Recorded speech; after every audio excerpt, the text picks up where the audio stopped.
ఢిల్లీ వసంత్ కుంజ్లోని రంగపురిలో విషాదం చోటు చేసుకుంది. ఒకే కుటుంబానికి చెందిన తండ్రితో పాటు నలుగురు కుమార్తెలు విషపూరిత పదార్థం తిని ఆత్మహత్యకు పాల్పడ్డారు. ఇరుగు పొరుగు వారి నుంచి సమాచారం అందుకున్న పోలీసులు ప్లాట్ తాళం పగలగొట్టి మృతదేహాలను బయటకు తీశారు. కుటుంబం ఆత్మహత్యకు గల కారణాలను పోలీసులు అన్వేషిస్తున్నారు.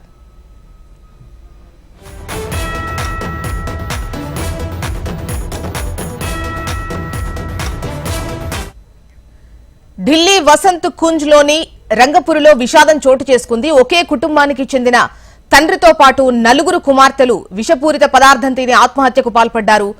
ఇరుగు పొరుగు వారి నుంచి సమాచారం అందుకున్న పోలీసులు ఫ్లాట్ తాళం పగలగొట్టి మృతదేహాలను బయటకు తీశారు.